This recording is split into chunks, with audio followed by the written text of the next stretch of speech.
Well, hello everybody, and welcome to the music mixing crash course.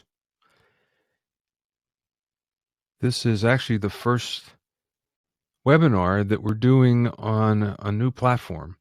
So help me out here and just send me a chat message over in the right that first of all tells me who you are and where you're from, but also if you can hear me, I'd like to know. And if you're seeing the screen and it says music mixing crash course, the title graphic, then I'd like to know that too. I think it all works, but this has been kind of a crazy couple days here. The software changed right at the last minute, and now we're kind of scrambling to make things work. Oh, good. It looks like you can hear me. David said, greetings from Fort Worth. Yeah. Hello, Brian, Damien, Greg from Calgary, Tony Vincent. Hey, man. Michael from Nova Scotia, George from Barcelona.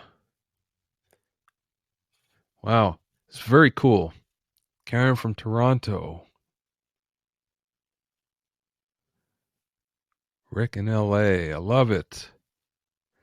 Well, I'm so glad you're all here. Actually, you know what? There we go. I'm glad you're all here. And we're actually going to have a very interesting webinar here. What I'm going to try to do is show you some really, really basic tricks that will help you right away. And maybe you might know these already. Maybe not. Maybe I'll show you a new twist on it. But you can be pretty sure that you're going to get something out of this that is going to be useful, I'm sure. John says, hi. Lou from Massachusetts. Hi, John. Vladimir from Angola. Marlene from Houston. Johnny from Detroit. Jeff from Albany. Boy, from all over the place. I love it. Tony's here. Hello, Tony. Tony DeMito. Yeah, I love it. How's it going, buddy? Steve from Canada, British Columbia. So anyway, this is a new platform. Actually, it's an old platform, but they changed the software. So a lot of things aren't working. One of the things that's not working is its ability to communicate with Pro Tools.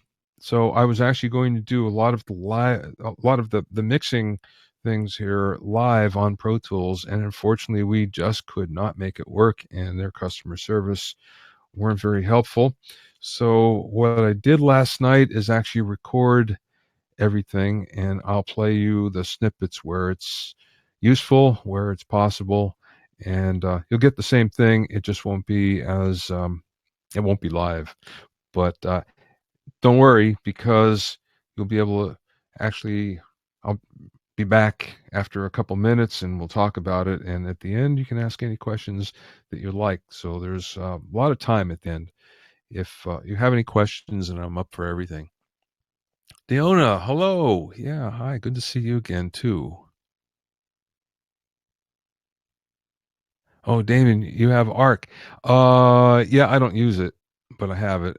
Um, I don't like those particular kinds of programs, mostly because I've never found them to really work in this particular room. So, or at least not the way I wanted them to.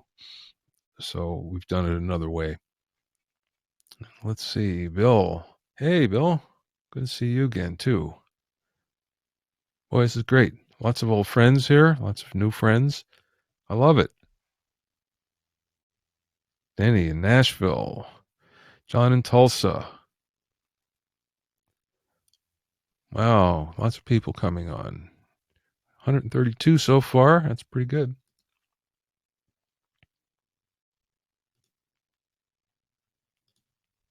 Okay, let's get started.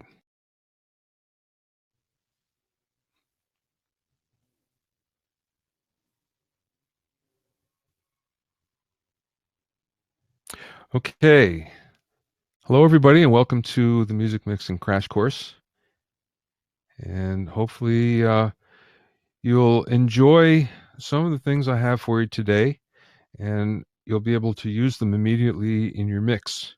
And I mean right now, because I have 4 kind of basic operations that are very simple and very easy, but sometimes people either forget them or don't know them. So I think you'll find it interesting. So moving on a bit, we all want a polished radio sound, and these are going to help you get there. It's not going to be exactly what you need to do because we're only covering so many things, but these will really take you a good long step to get there. For those of you who don't have this book already, I know some of you probably do have this ebook. As a thank you gift for staying with me till the end, I'll give you this bonus here, Mastering Your Songs in 6 Steps. And that's for all of you who master your own songs. And let's face it, more and more of us do that these days. So I'm Bobby Owsinski.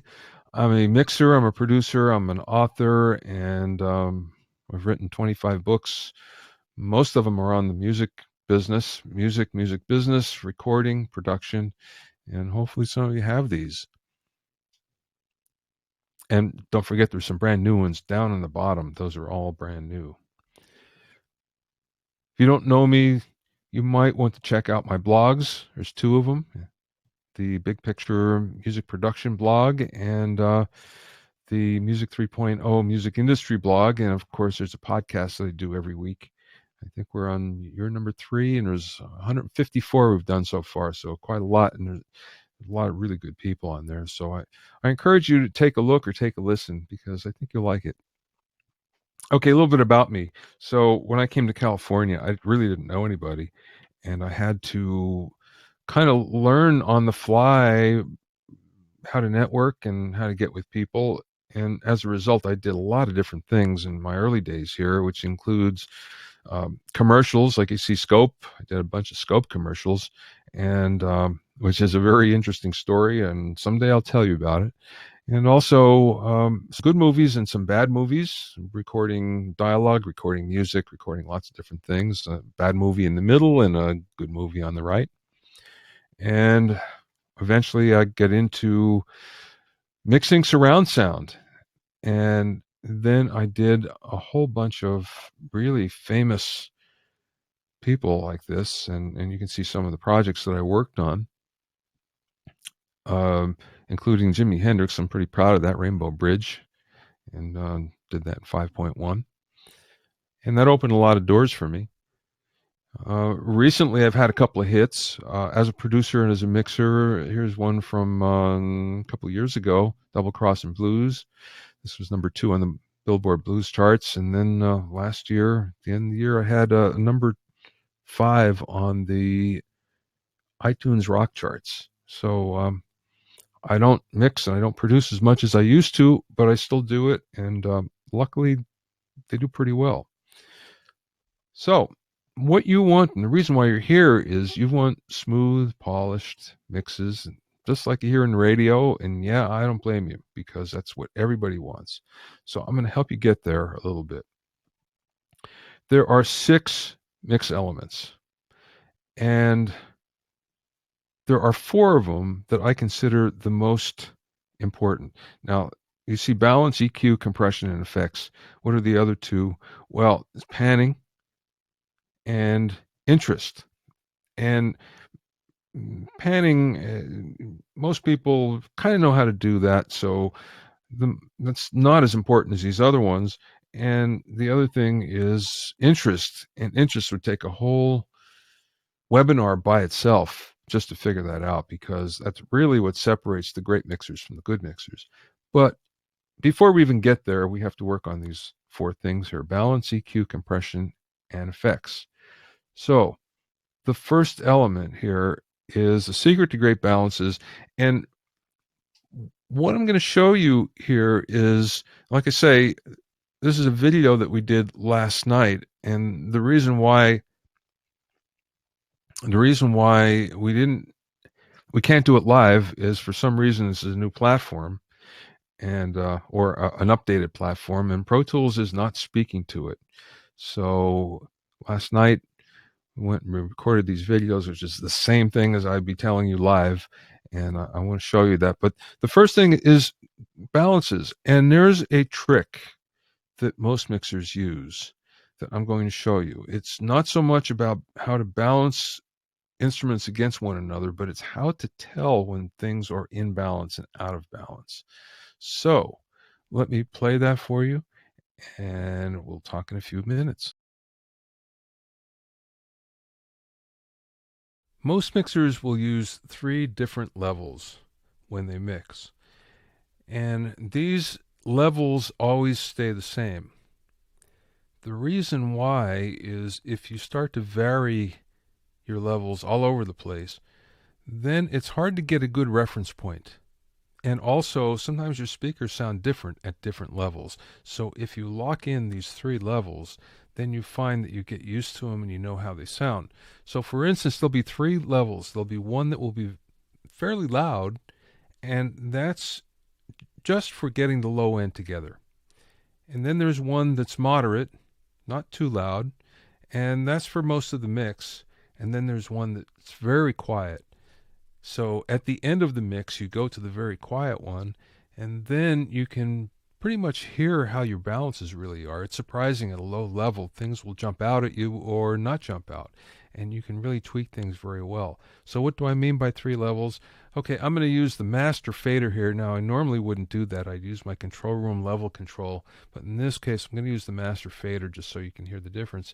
So this would be my mid-range moderate level that I would work at most of the time. I've been kissed, loved, squeezed, teased, but never like this before. Okay, so now if I really want to focus in on the low end, then I'm going to turn this level up. And you have to move a little bit of air. Not for a long period of time. It might only be for 5 minutes or 10 minutes at the most. You're not going to play it very loud all day, for instance. It's just going to be until you figure out what the low end is. And it's very difficult to do that unless you move some air. So now have a listen. I've been kissed, loved, squeezed, teased.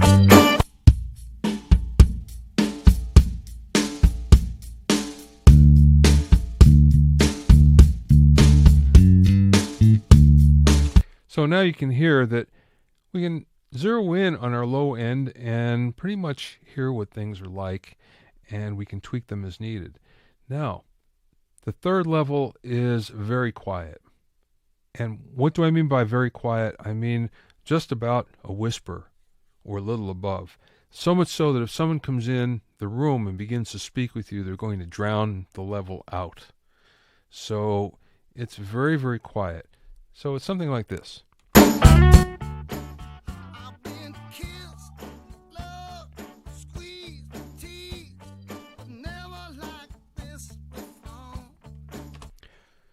Now, it might even be quieter than that. I'm wearing headphones, so there's no feedback here, and it's very difficult to kind of gauge this stuff with headphones. But what I'd be doing in this case is I'd be listening, first of all, at the very, very low level on my normal speakers and getting the level there, and then I'd be transferring to a very bad, crappy pair of speakers, a $10 pair of speakers, the worst speakers that I can find, and I'd be listening on that as well. And if you do these and go back and forth between the 3 levels, even towards the end of the mix, you still might want to go to that high level again, that loud level. Just check your low end one more time and then bring it all the way down. But you'll find that when you do this and just keep those 3 levels, that all of a sudden your mix is going to balance out better.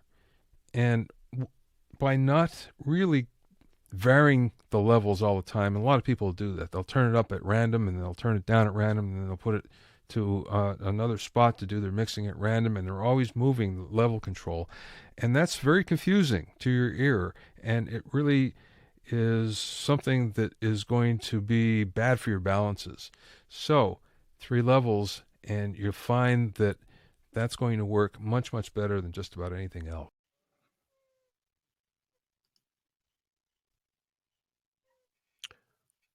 Well, we're back.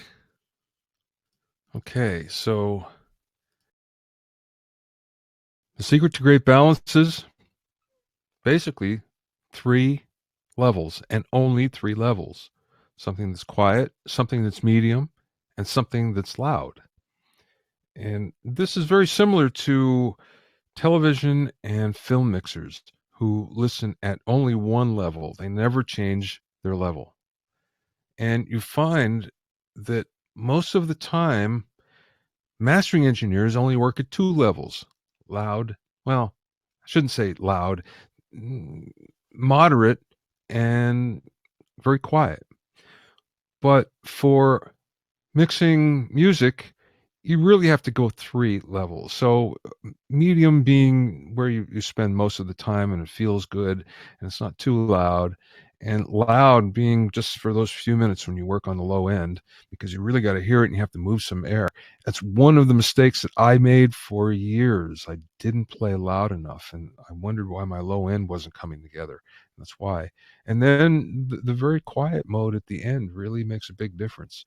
So, again, you use the loud setting for bass and drum balance, and the medium setting for most of your mix, and then the quiet setting for the final levels. And you find that it works really great. So, this is something that you can do right now, and you'll find that it's going to be very helpful to you. But try to resist from moving the level all over the place because it really does mess up how you're hearing things. And it's even worse if you have nonlinear speakers. So there's the first thing on balances. So let's talk about EQ now. When you have people that are, now let me rephrase that. When musicians, especially, and songwriters are in the studio and they're working on their own stuff, and they haven't been around really good engineers, you find that they're constantly boosting to make things sound the way they want, which works sometimes, and many times it doesn't. There's a way to make this work. And see, what happens is when you boost, usually you tend to boost certain frequencies that particularly sound good to you, especially when you solo something up. And many times it's covering the deficiencies of your speakers. So you have a lot of different tracks that are boosted at the same place. And this is why mixes don't come together. So what I'm going to show you now is a way of juggling frequencies. It's a technique that, and again, this is only the beginning of it, but this will get you in the ballpark on all of your EQ from now on. Let's do it. When it comes to EQing, people that haven't mixed a lot tend to do the same things that really fall into a trap.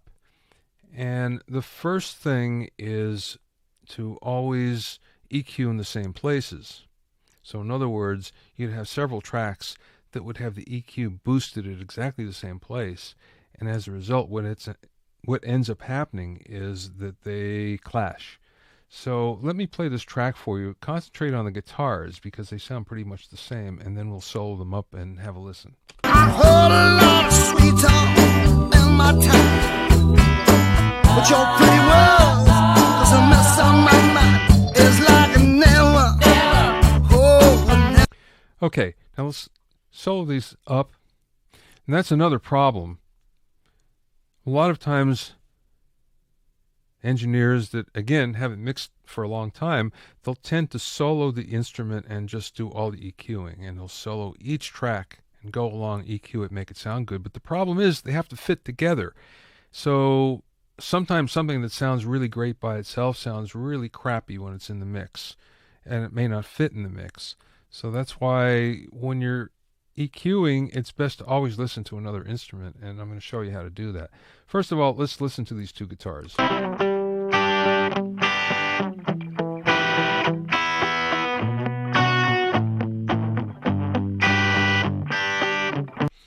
I didn't track this, so I'm not sure if it's two different guitar players or if the same player. It sounds like the same player.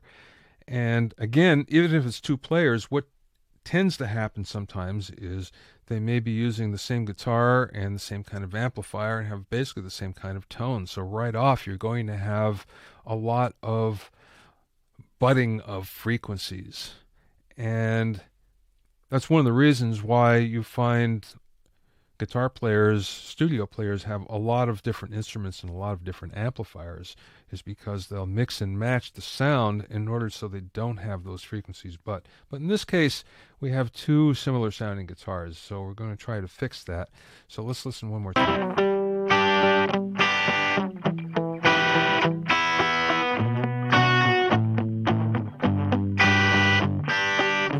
Okay, so I'm just going to add regular Pro Tools EQ, nothing fancy here, and we're going to start on the right guitar.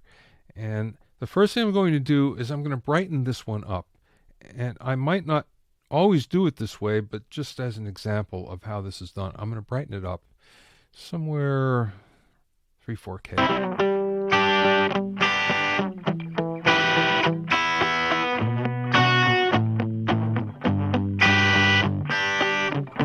Now, again, the big problem would be is if on the left one, I also EQ at the same frequency. So watch.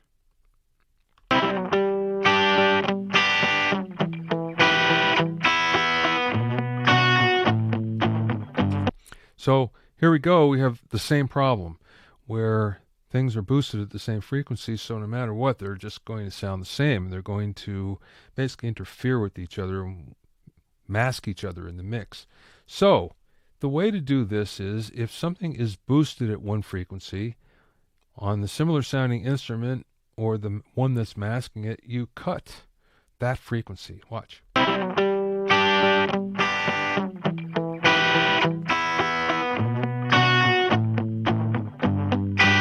Okay, so that sounds better already. And what I would do is I boosted another frequency instead.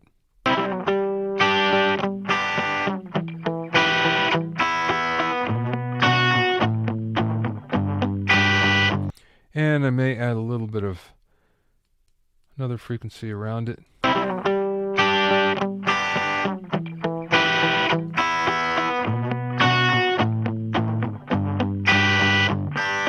Now, you can see they both sound different now. They don't clash with one another. And even though I really attenuated one frequency on the left-hand guitar, it really doesn't sound that bad because I'm boosting at other frequencies. This is pretty much the way you would do it in a mix, but you would go one track to another and keep on listening back and forth. And always make sure that if you're boosting at one frequency, you're not boosting on the next track at the same frequency. You just try to be a little different, or you cut. Don't be afraid to cut, because a lot of times cut might work better. Now let's just listen in the track here for a second. I heard a lot of sweet talk in my time, but your pretty words is a mess on my mind. It's like a never, oh, never. Okay, so I'd take this one step further and I'd EQ both guitars against the vocals, so the vocals don't cover them up and they don't cover the vocal up. And I'd probably go and listen to some of the other instruments as well, just to make sure that, in fact, nothing is masking anything else. Now, there's another way to approach this. So what we're going to do is just cancel this out, and here's what we'll do. On the right-hand guitar, I'm just going to do a really big cut. So I'm going to cut a lot of the low end off. Let's EQ it up. Now I can do it like this, or I could do it with a filter. Let's just try the filter here. And I'll make it really steep, and I'll cut it off here.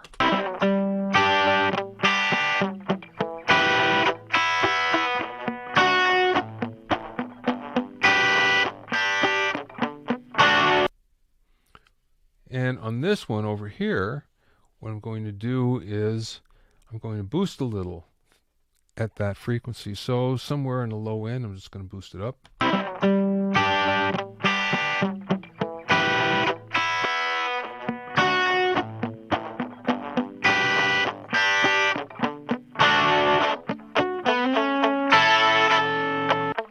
Like this before, I've been swell, kept up my name. Sometimes I didn't rest at all. I've been shifting. So I don't like this in this track as much, but this is another approach where what you might do is get rid of all the low frequencies on one guitar or one instrument and boost them where you cut on the next track.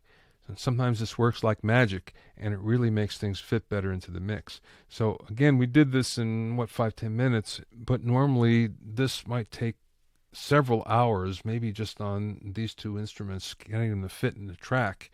So this is why mixing can take really long, because you're constantly carving frequencies to make them work, to make the instruments work with all the other instruments, all the tracks work together so you can hear them all. And again, the EQ helps you do that. You don't need a lot of it. Sometimes just a dB or two is all you need to make things really fit together well. Okay, we're back. And hope you like that one.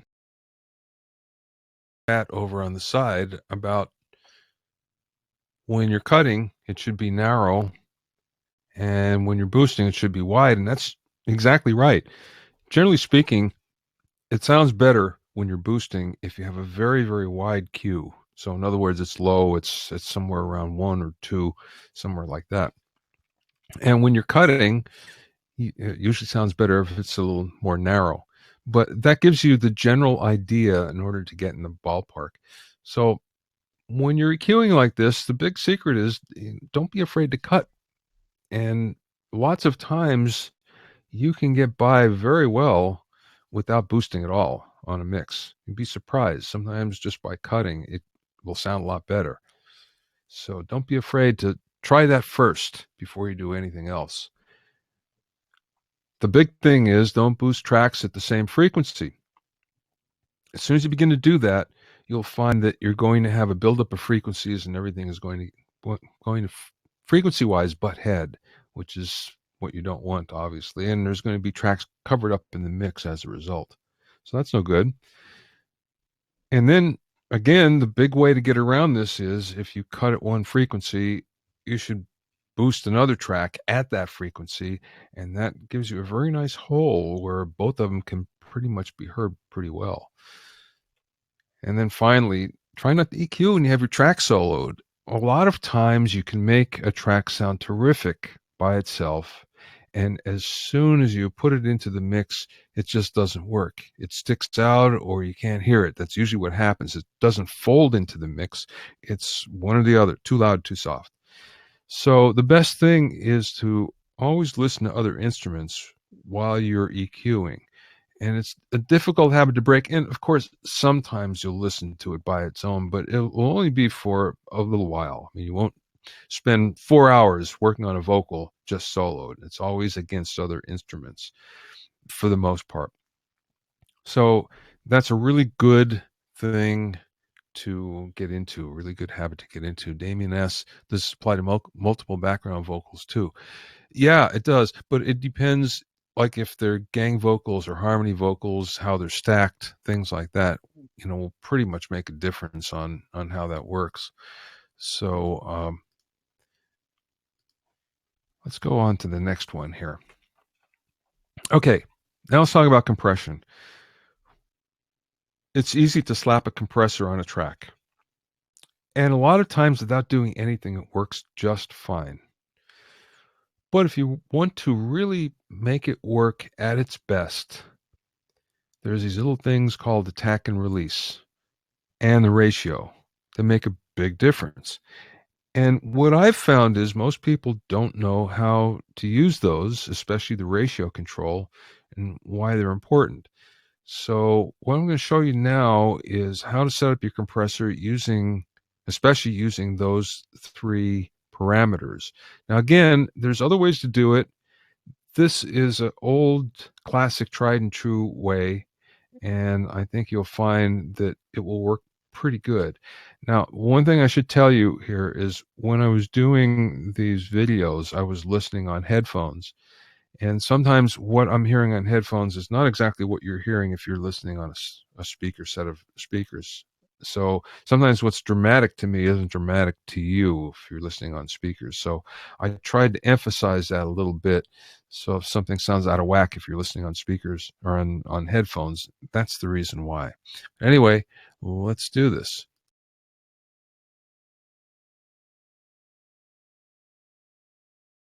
Sometimes one of the hardest things is to understand compression and how to set it up. And you'll find that many musicians, especially who are trying to mix, will basically use the default setting all the time. Now, you can actually get some good results that way more times than not, but pros actually approach it a different way, and they use the parameter controls that are available to them actually to make things work a little better in the mix. So what we're going to do is we're going to put the compressors on kick and snare, and I'll do one in the vocal as well, so you can just see how that kind of works sometimes. So we have these two kick drums here. We have one that's in and one that's out, and they're subgrouped to this track right here. And let's listen a little bit.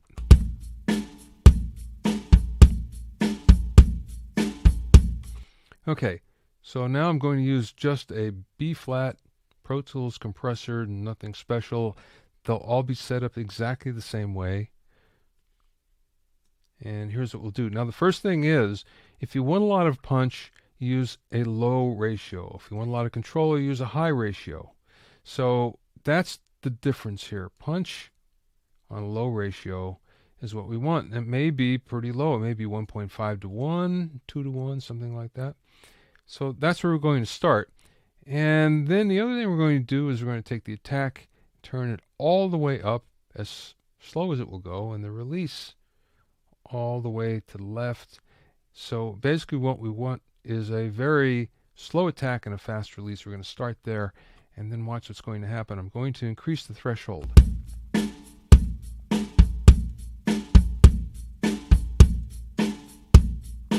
Now there's actually some motion that's happening there on some of the peaks. And now the first thing we're going to do is back the attack off. Now watch.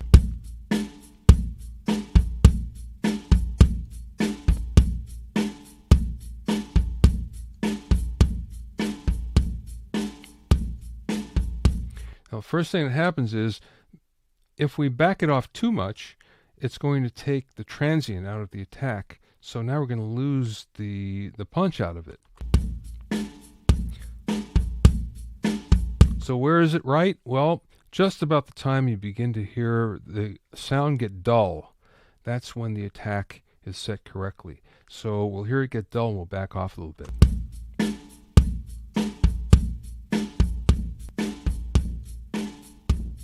You can hear how bad it sounds there.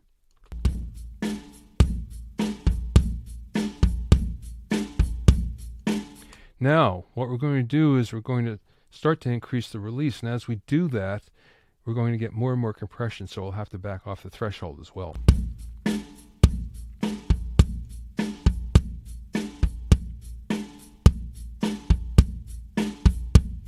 Now, what am I trying to get here? I'm trying to make the sound longer, especially on the drums. So instead of just going bap, I'm trying to make them go bap. So the sound is longer, and you're doing that with the release.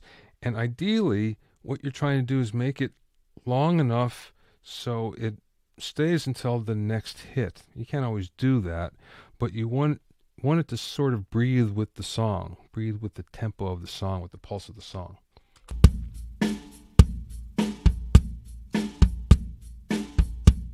Now, you don't need a lot of compression to make this work.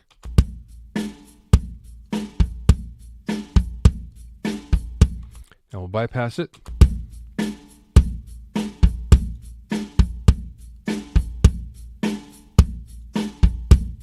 And what we're going to do is we're going to listen at pretty much the same level. If you add enough compression, or if you do this the right way, you'll find that your level is going to go down when the compressor is in the circuit, in the signal path. When you bypass it, it's going to get louder. So that's why we use the gain control to boost it up. So if you bypass it, or if you have the compressor in the signal path, it's the same level.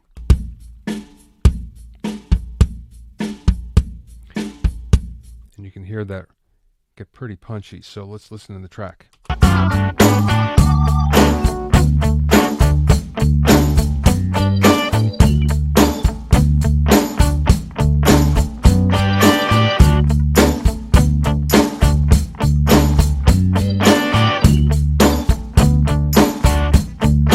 And you can hear it when I bypassed it, it kind of got lost in the mix. Now, obviously, we'd use a different compressor than this. There are several others that will work better and will just give you a better sound because they're made more for this type of program material. But just to show you that you can use just about any compressor and make it work if you know what to do. So now what we're going to do is go over on the snare drum. It's the same thing. We have two tracks, snare top, snare bottom here, and then a subgroup. So here we go. We're just going to use our normal B-flat Pro Tools compressor. Have a listen.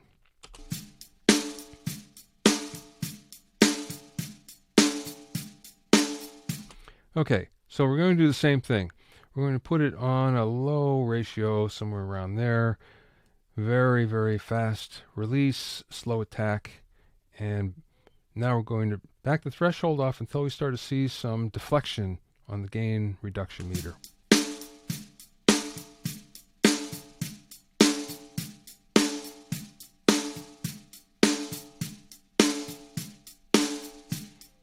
Now we're going to increase the attack. And you can hear what happened. As soon as we got past a certain point, it really dulled and it just sucked the life out of it.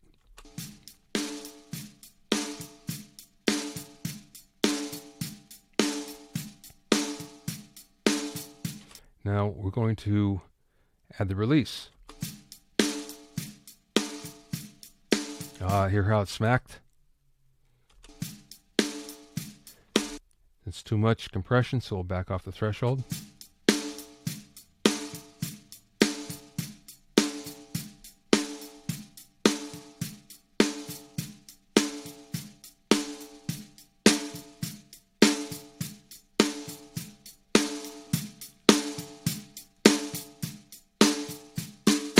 Okay, so here it is without the compression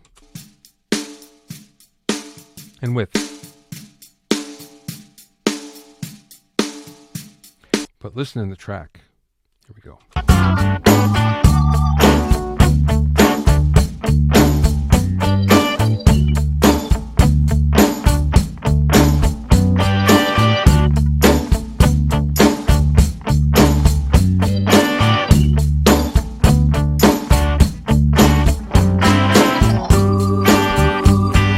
And you can hear the snare still when it's bypassed, but it just gets lost a little. It doesn't have the edge.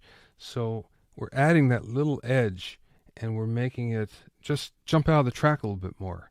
And again, we'll do that in other places in the drum kit as well.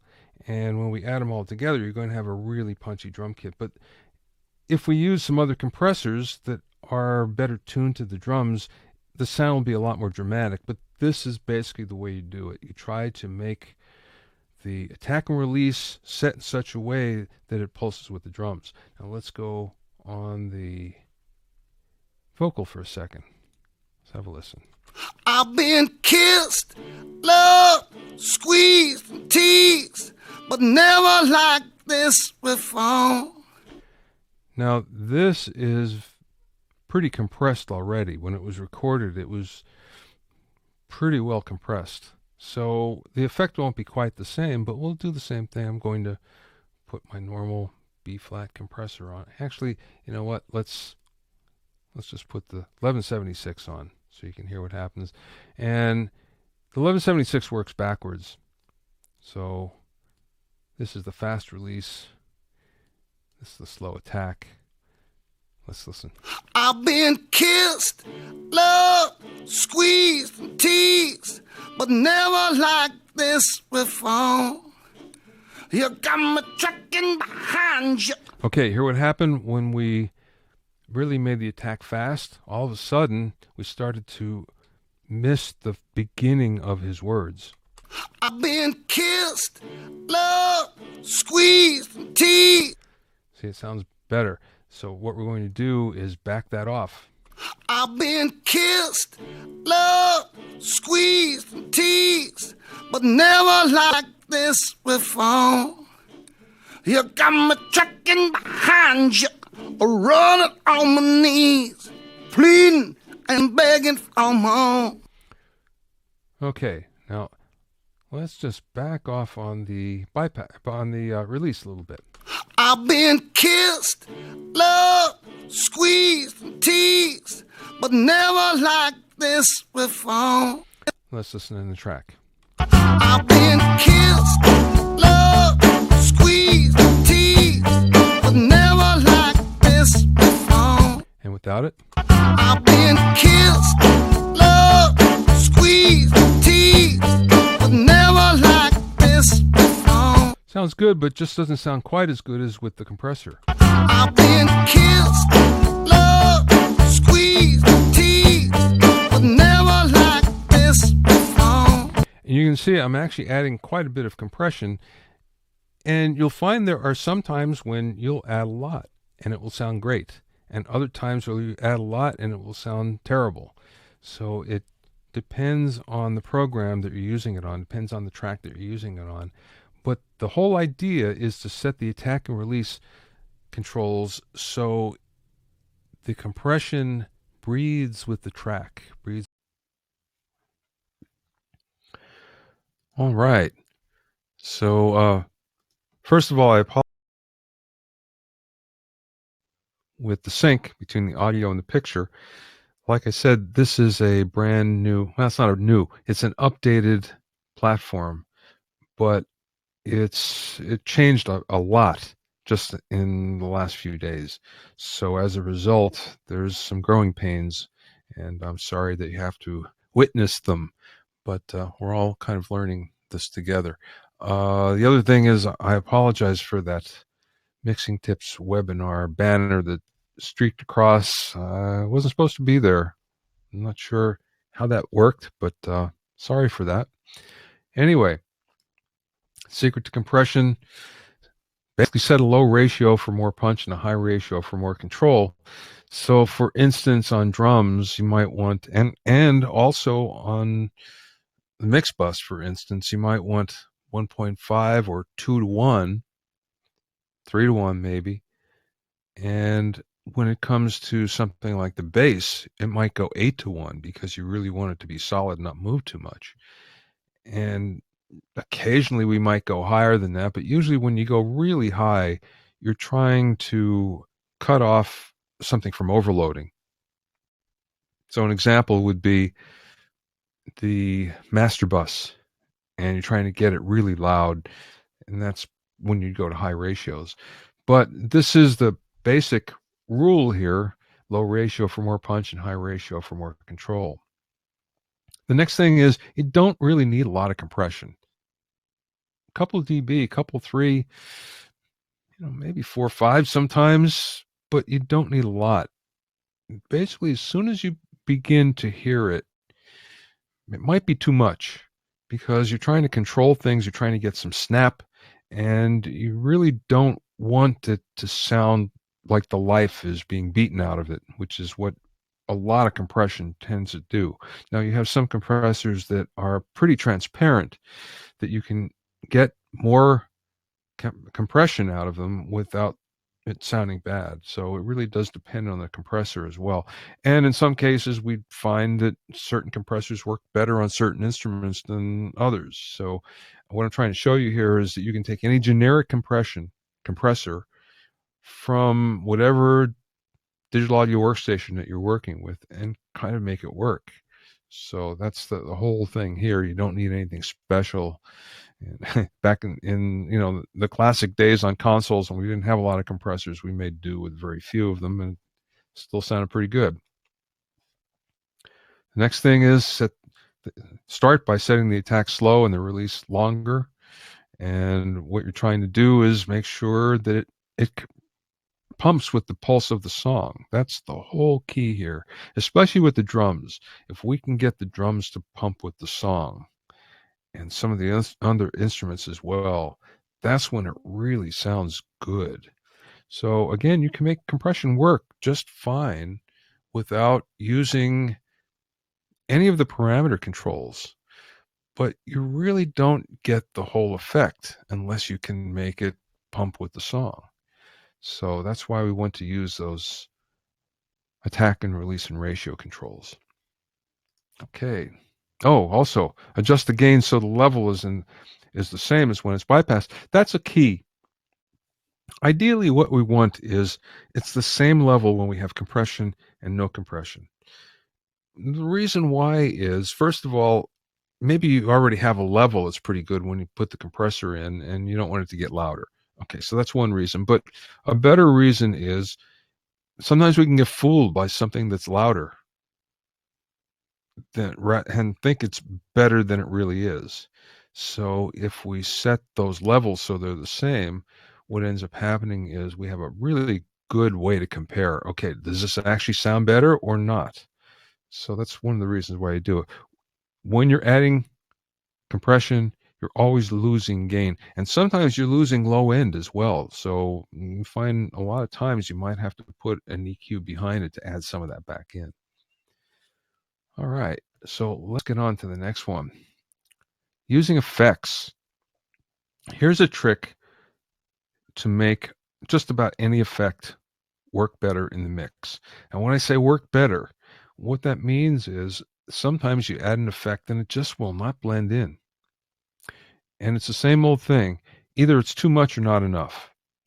So by using this particular technique, you'll find that you can make that effect even if it's really crappy sounding. And a lot of times that's what ends up happening. We get crappy sounding effects and can make them sound great and work in the track if you use this technique. So here we go. It's common to put an effect up and put it on the track that you want and not have it work and not know what to do. But there's actually a trick that a lot of mixers use to make their effects blend in with the track better. And it's with little EQ. So first thing we're going to do is we're going to listen to the snare drum here, and I have it assigned to actually not a great sounding reverb. It's an air reverb. It's not tweaked at all. So basically this is just the settings that are defaulted. So there's no tweaking. And normally before I would do this, I would tweak the release or the decay time, and I would tweak the pre-delay time. But we're not even going to do that, just so I can show you how this works. So we have the snare soloed up. Have a listen.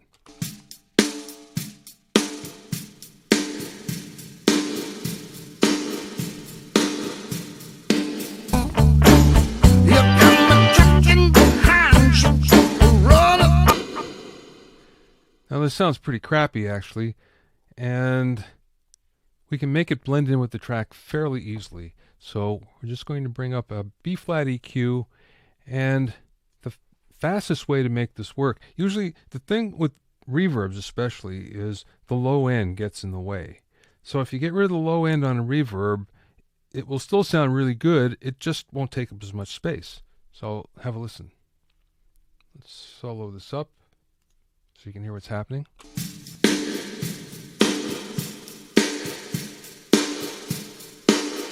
Now I can do this with the high pass filter, or I can just do it with the low end EQ, but now you hear what happens.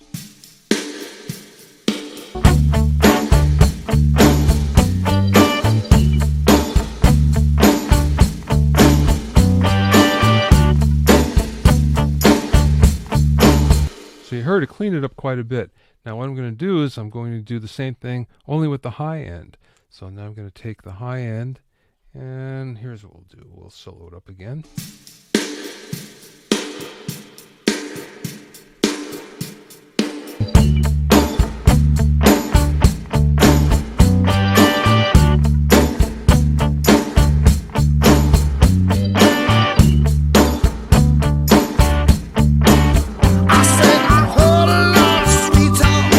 When you listen in with the rest of the track, with the vocals and everything, now that crappy sounding reverb actually sounds pretty good, and it fits in with the track really well, and it just adds some glue. Have a listen again with the vocal in. I've been kissed, loved, squeezed, teased, but never like this before. You got me tracking behind you, running on me. So when I bring it down in the mix, bring the reverb down in the mix, now it sounds pretty good. Now listen when it's bypassed. I've been kissed, loved, squeezed, teased, but never like this before. You got me tracking behind you, running on my knees. Please. So just that little bit of EQ, well, it's actually a lot of EQ on the high and low end. And I use a high and low pass filter usually to do this. But you can be very severe about it and make it sound pretty good. And again, what I do first, though, is I would tweak the reverb, the pre-delay, and I'd tweak the decay first to make it breathe with the track, and then I would do this. But it just gives you the idea of how this works and how well it works. Now, let's do it on the vocal, and we'll also do it with the delay, so you can hear how it works there. So first of all, here's what we have. I've been kissed, loved, squeezed, teased, but never like this before. Okay, that's fairly obnoxious. So let's have a listen. I've been kissed, loved, squeezed, teased, but never like this before.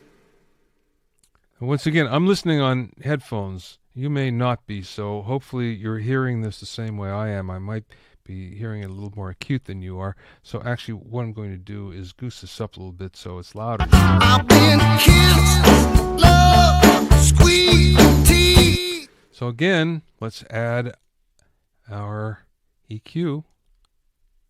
I've been kissed, loved, squeezed, teased, but never like this before. Already it sounds better when you get rid of the low end. Not quite as severe this time, but you get rid of the low end and suddenly it just seems to fit better. We'll do it with the high end as well. I've been kissed, loved, squeezed, teased, but never like this before. And have a listen without it. I've been kissed, loved, squeezed, teased, but never like this before.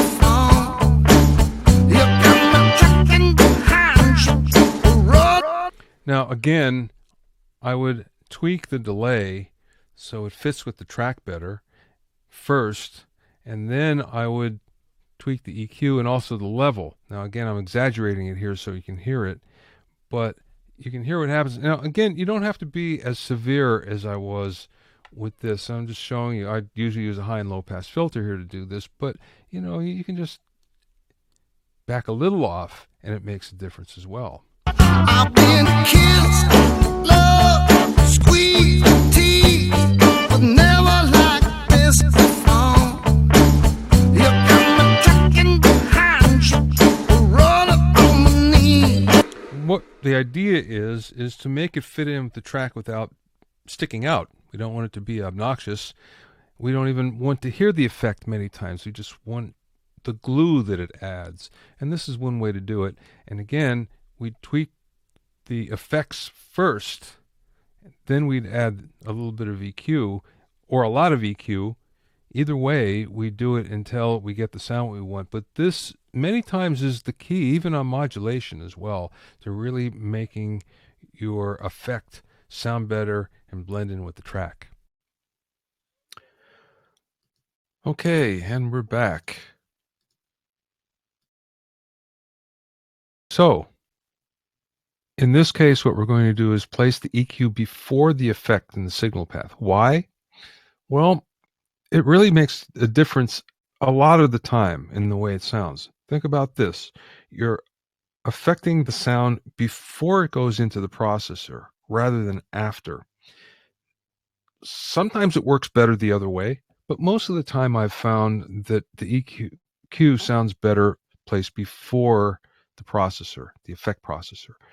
Now, many of the newer effects have EQ built in, but in some cases, you can't do as much as you can with a outboard EQ, and also you can't place it where you want in the signal path.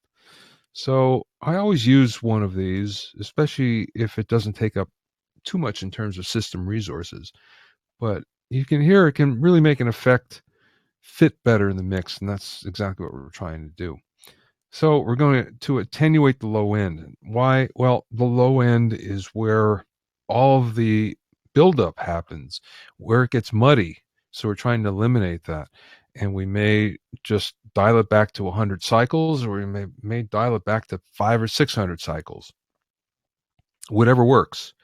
I found that somewhere in between is usually about the best. And attenuate the high end. Sometimes it'll only be to 10K, sometimes it'll be down to 2K. It really depends. So again, we're trying to make this work in the mix. Sometimes you don't have to do anything and the processor just works. There are a few of those around. But on the other hand, many times you do have to tweak it, and it's not uncommon, and it's always been that way. Everybody's always done that way. So this is one of the things that you can do to really make things go. Now, I don't want to spend too much time on this because I want to get to the Q&A. But if you want to learn more about the primary techniques, the basic techniques of mixing, I'm going to have a music mixing primer, and it's just more of the same of these techniques. If you're having trouble making your mix sound professional, then this is the way to go. It's a 4-week program. It's basically 4 webinars. They're about 60 minutes with about another 30 minutes at the end for Q&A. And you'll also get a multi-track session that you can download and practice on. It'll be the same one that I'm working on as well. And you'll also have PDF checklists and guides. And by the way, there's also a PDF that you'll be getting that is of all of the summary screens. So look in your email for that in the coming days. So you know that better mixes mean more gigs. They always have, and you'll feel more confident about playing your music for people. That's the good part of doing this stuff. So this is what we go over in the first week. Again, I don't want to spend too much time with this. I want to get to Q&A. And here's week 2. Some of what we talked about today, but more specifically EQing the bass and drums together and EQing the vocals, and a lot more about the high pass filter, which is a real secret that most mixers have that they don't think to pass on to other people. It's so simple sometimes that they just don't think about it. Week 3 is all about compression. Of course, we went one way in today setting up compressors, but there's different ways, and especially when there's different types of compressors. And there's the other thing, different types of compressors and when you should use each, because there's good reasons why there are different ones. And a big thing, bus compression, which really makes a big difference these days. And the last one is using effects, timing delays and reverbs to the track, which is what we would have done first before we've even gotten into EQ. And then modulation, some very interesting modulation things, and some basic one basic effects setup that works on everything that I think you like. So again, this is held on Thursdays around 3 p.m. Eastern. It's the first one happens on April 6th. And if you can't make it, it's not a big deal because there are replays available. And again, there's Q&A, and we'll go through that as well as you're in the program. So this is the first time I'm offering this. It's going to be $197, but since it's the first time, you guys are guinea pigs. So $97. Use the coupon code MixWeb. Go to mixingprimer.com to register, and it's only for a short time because don't forget we're starting next week, April 6th. So you can get this for a really, really good price. Mixingprimer.com to register, and I hope you do it because I think you'll find if you like what you've seen today, there's a lot more of this to come. So again, imagine what your mixes could be like. If you're not happy with the way they are now, imagine what they could be like in not a lot of time. So these are what some of the people that have taken my other courses say. For the most part, everybody's over the moon with these courses. Again, this is a brand new one. It's different. So you don't have to see too much of this, except people tend to like them. So let's get the Q&A now. So any questions that you have, let me know. And let me just go back here. I've been answering them. And actually, let me turn on them. Excuse me. All right. So let's see. Bill says, is one EQ better than another for EQing a reverb? Rarely. You can't really hear the differences, Bill. And what ends up happening is sometimes you can take a reverb that's really good, but takes up a lot of system resources, and it doesn't sound that much better than something that doesn't take up any system resources. So worth a try, because sometimes, works just the opposite, but that's one way to do it here. Okay. Dila says, for me, I like how it sounds when I put the EQ after the reverb. Yeah, fine. If you like that, that's what you should do. There's no right or wrong way to do these things. There's just techniques that are generally accepted that a lot of people do. They've found to work for them. But hey, there's other techniques that work just as well. And if you give a mix to 6 different mixers, they'll all make it sound good, but they'll get to it 6 different ways. But again, I'm showing you some generally accepted techniques that have been kind of used over the years. Yes, there is going to be a replay. Let's see. Norman says, do you mean before the effect? If you mean the EQ, yes, it should be before the effect. Yes, there's going to be a replay.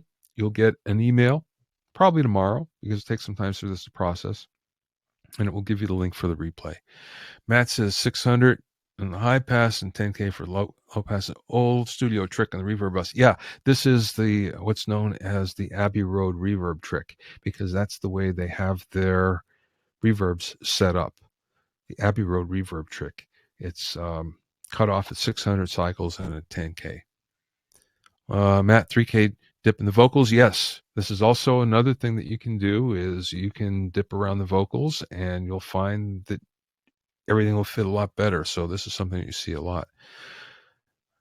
And let's see, a little compression on the reverb bus is nice too. Yeah, it really does work. That's another thing that's great. You add some compression and you can really make it punch a lot better. Sometimes it's better just use another reverb, but sometimes this works great, especially if you need that effect to be punchy. Okay, JB says, as it relates to carving out frequencies to provide space in the overall mix, what are your thoughts about always using high-pass filters in every track? Some people takes the life out of a mix when and where he suggests it's okay to leave those frequencies in. I'm from the school that says, yeah, you should use them on every track. Now, every track that's cut live, recorded live, if it's a synth track, no, for the most part, it's not required. If it's a virtual instrument, usually not required.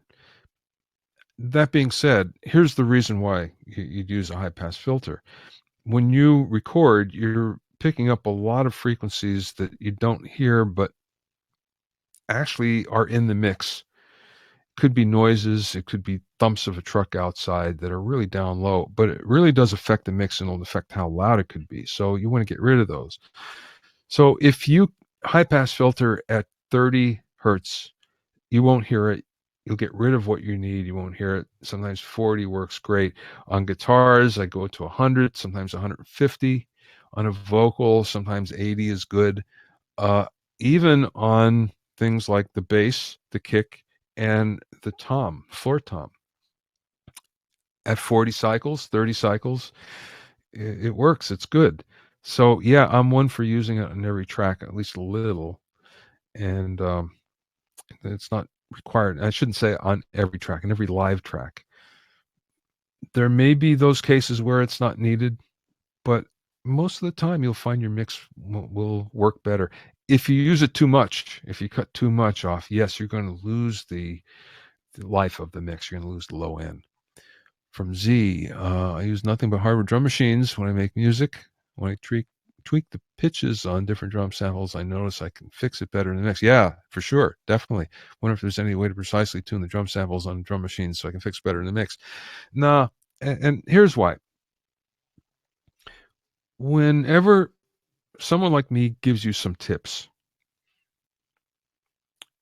they, they don't work on every mix. So, for instance, if I say use a compressor on 4-to-1 with these particular settings, it doesn't work on every mix. If I say always EQ the snare at 2K and 125, it doesn't work in every mix. It works on a lot of them, but not in every one. The reason why is every mix is distinctly different. Every mix is different because the studio is different that it was recorded in. Even if there's samples, they're recorded in different places. The arrangement is different, and that changes everything. The players are different. Their feel changes everything. The instruments are different, and the sound of the instruments changes everything. So the only thing you can use this stuff in as a guideline. It gets you in the ballpark, but then you still have to tweak. Sometimes it gets you in the ballpark so well you don't have to tweak, but usually you do. So keep that in mind because these things help you, but again, they help you get in the ballpark. That's about it. Okay, Michael, I have some hearing loss in both ears with different frequencies, so both ears don't sound the same. Do you have any techniques for using a meter in the master to see how you're sounding? No. Everybody gets hearing loss.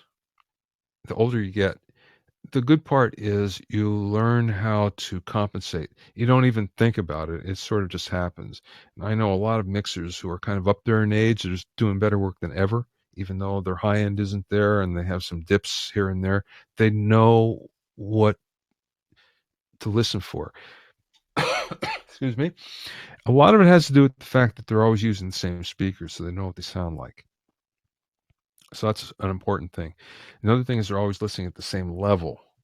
So there are these tricks that you use that the automatic compensation that happens helps if you do these things. Is there something you can put on your mix bus? Well, you can put an RTA on, a real-time analyzer, and there are many mixers that do this and are really good at it. The problem is you have to learn what looks good against what sounds good. Some people think that, oh, if they get it flat, it's going to be right, and it sounds terrible that way because generally speaking, we have a lot of low ends and not so much high end, and that's just the way we hear. So you have to learn how those curves work before you can actually do that. But that's probably the only way I can think of. Let's see, from John, I hear the deep pitch and the kick. How can that be removed? The best way would be an EQ with a very, very narrow band, and you just sweep around until you find it. And that will, it won't eliminate it, but what it will do is will decrease it enough that it will work. It won't be as obvious. Excuse me. Jim says the Last Inner Circle podcast was great too. Oh, thanks, man. I enjoyed it. That's a fun thing to do. If you haven't checked it out, please do. It's BobbyOInnerCircle.com. When and where would you use parallel compression? Oh, David first. Difference between filters and EQ. Are there any? Yeah, big difference. An EQ can boost and cut. A filter can only cut. That's the biggest thing right off.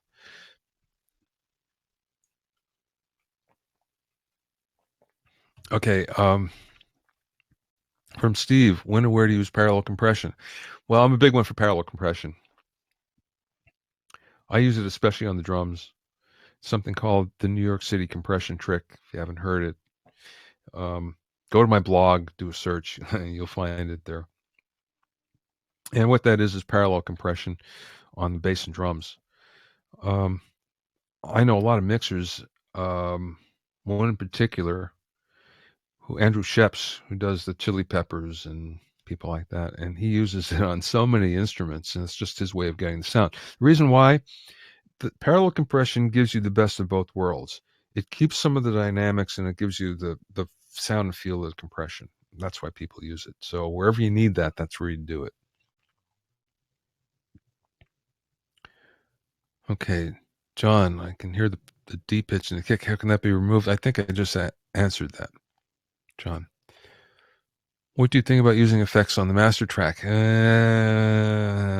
a good idea, generally speaking.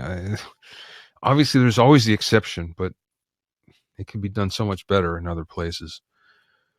Greg, ever use Pink Noise for a quick mix balance? Yes, it works surprisingly well. And the deal is, you can dial in your mix just by Pink Noise. Put Pink Noise up, and you lower the various tracks until you can just barely hear them with the Pink Noise. And it gets you in the ballpark. It doesn't get you a great mix. It gets you in the ballpark. But it's not something I would do all the time. So let's see. Clinton, do you ever do compositional tutorial? Oh, tutorials on composition. Know any good ones? I'm sorry, I don't. Wait. No, not on pure composition. I don't know. Neil, will the course be available offline? Do you mean the music mixing primer course? No, it won't be, and I'll tell you why. It will repeat. I'm probably going to do it every other month, and it will be different every time. The basics will always be the same, but the questions are always different, and the questions sometimes are, worth listening to. Will it be available for you to listen after the fact? The replays will be there. Yeah. Terrence, I didn't get the info for the webinar on the 6th. Okay, go to mixingprimer.com, MIXING, primer, PRIMER.com, mixingprimer.com, and that will give you all of the info. The only thing it won't give you is the discount price. Discount, it will say $197. If you want it for $97, you have to use the coupon code MIXWEB. If you stay on, well, you'll see it come up here again. David Gilden, any difference in filters and EQ? Yeah, I think I just answered that. And filters only cut, and EQ can boost and cut, and it can also change the Q, which you can't really do with a filter. Brian, it's been useful today. Compressor satisfying weakest point. Well, cool. I'm glad you dug it. Jim, going to buy your mastering handbook soon. Thanks, Jim. Bill says, what would be some examples of compressing an effect instead of dynamics? Compressing an effect instead of dynamics. Not sure what you mean there, but some examples of compressing an effect. Well, sometimes you want the reverb to be really in your face. I don't know how it would work. So, well, yeah, it works on anything pretty much the same way. But I've only seen it used on reverbs, not on anything else. But you'll compress it because you want it to be louder and you want it to sound different and more in your face. And it really does change the sound of the reverb when you put a compressor on.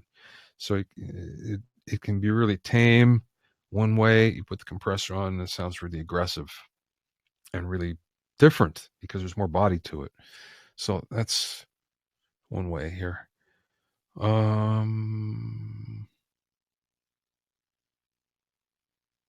Stuart, anybody else having streaming issues? I'm sorry, Stuart, if that's happening. Again, this is an updated platform. I don't think they have the bugs worked out, and maybe that's the reason. Martin, are there any differences in the way a dynamic EQ works compared to a multi-band compressor? Yeah, slight difference. A multi-band compressor, you set the points that each one works at, each band works at. With a dynamic compressor, it basically follows certain frequencies and follows certain programs, so it's always changing the frequency. So yeah, there is a difference. John, one more time. I can hear the this is the third time I've done this, John. You take an EQ, you get a really narrow Q on it. So it's like 8, Q of 8, something like that, 7, 8. And then you sweep the frequency around until you hear where that D is. There you go. So no, you might want to boost it first. You sweep around, and then you hear the note, and it's very obvious. And then you cut, and then you'll get rid of it. So that's the technique. Fred, high pass filter or cut low mids to keep 100. Yeah, I mean, again, if you're going to high pass filter something, Fred, it's usually around 40, 50, 60. You're doing it. There are some instruments you might go higher. Guitars are ones that always go higher for the most part. The only difference is, see, again, here's the thing. When you're mixing, there's only so much sonic space. Depending how many tracks you have to fit those in. The more tracks you have, the smaller each one has to be in order to fit.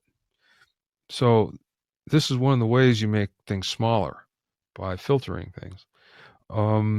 If you don't have few instruments, then you have to make each one bigger sounding. So for instance, in a power trio, you make each one sound bigger because there's more space to fill. So you wouldn't do this as drastically.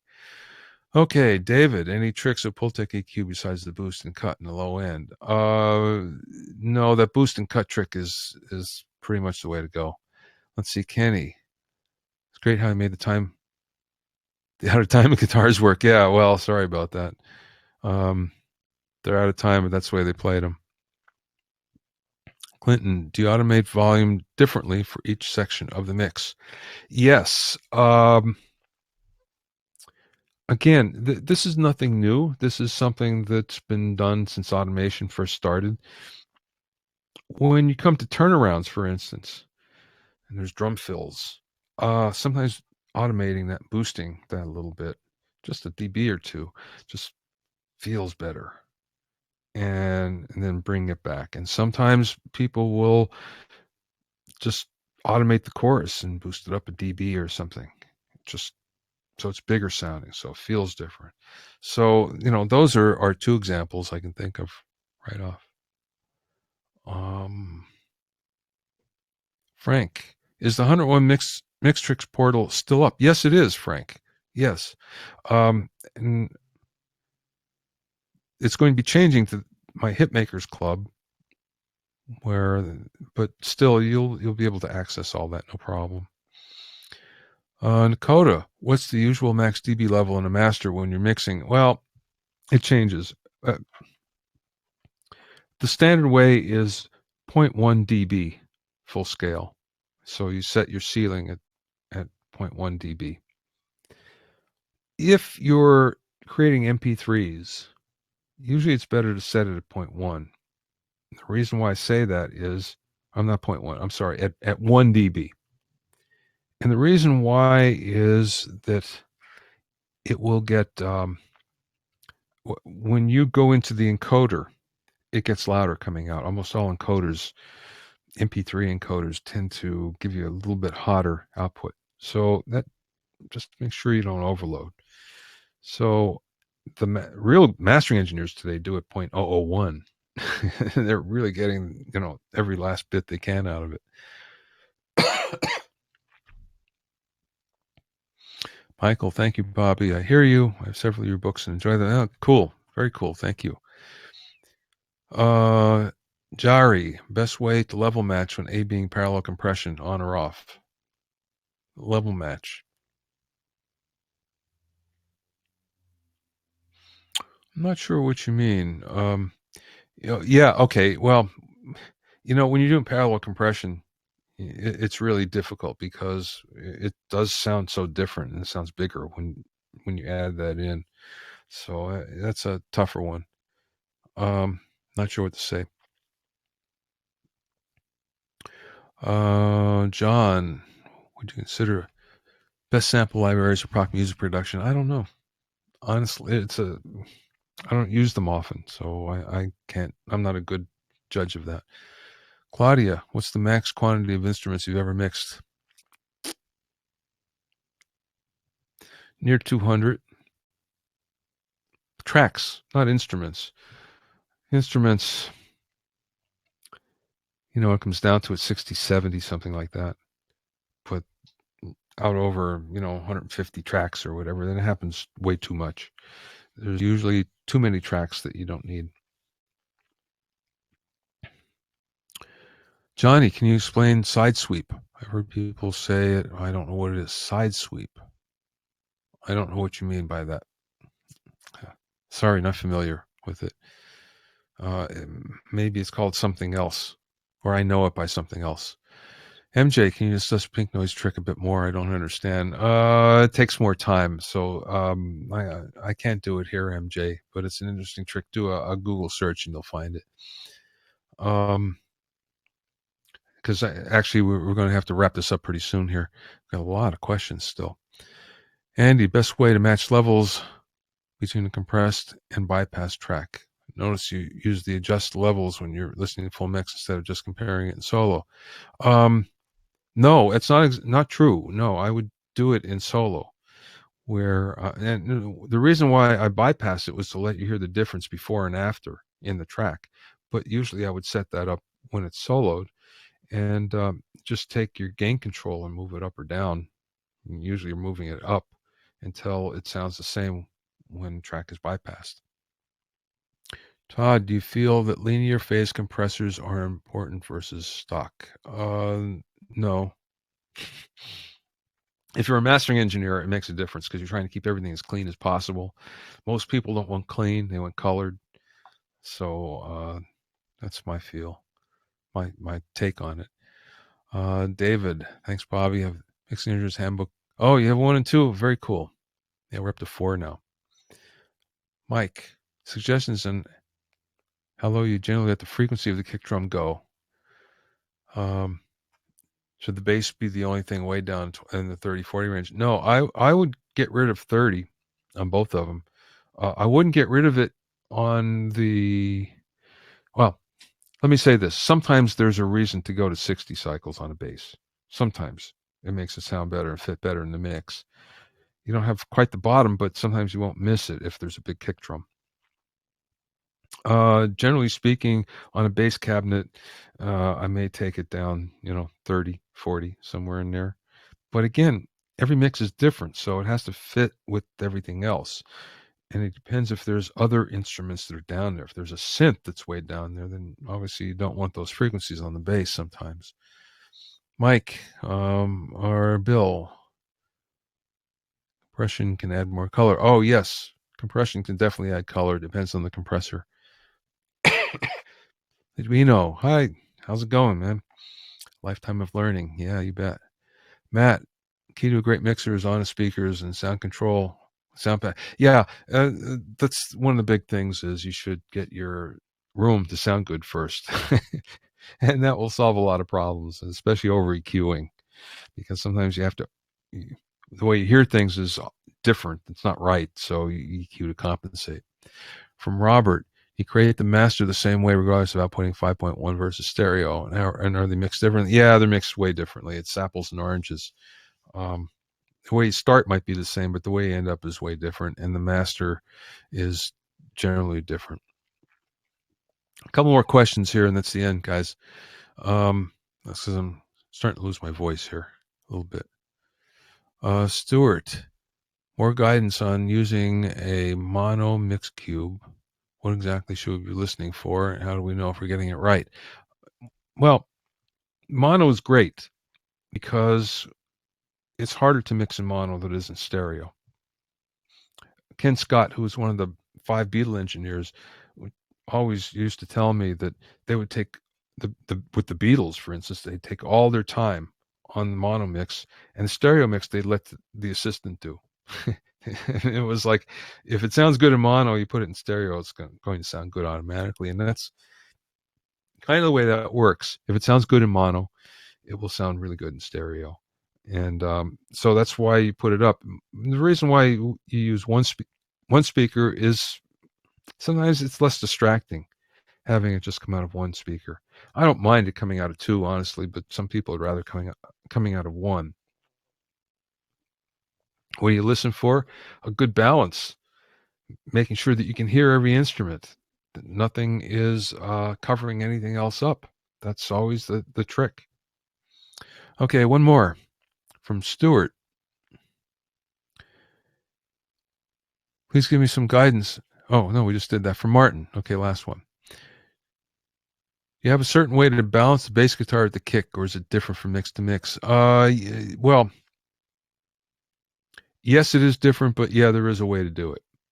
I would have to show you is the best way, and we will see that actually in the music mixing primer. We'll go over that, but it's not something that I can just tell you to do. It's something that you'd best see. All right, guys, I'm sorry if I didn't get to the rest of your questions. That being said, if you like what you've seen here, then please sign up for the. Here's something I didn't tell you. Yeah, if you want the bonus, Mastering Your Songs in 6 Steps, go to the order page. Go to mixingprimer.com and you can download it. And this is what you'll see. It will be on the right-hand side. It'll say Webinar Bonus ebook and join now, and just click on that. It'll ask you for some information, but you'll be able to download it from there. Okay? So thank you so much for attending. If you do have any questions, you can get me here at questions@BobbyOwsinski.com. There's my website, Bobby Owsinski Courses. And I'll leave you with this. If you liked what you've heard today, seen today, there's plenty more of it in the Music Mixing Primer starting on April 6th. You can get it for half price at $97. But you have to use MixWeb as a coupon code. Go to mixingprimer.com to register. I hope to see you there. There'll be a lot there. If you go to mixingprimer.com, it will tell you everything that's involved, and there's quite a lot as well. It's only good till Sunday night. So anyway, thank you, everybody, and I hope you enjoyed it, and I certainly did. So hopefully I'll see you on the Music Mixing Primer.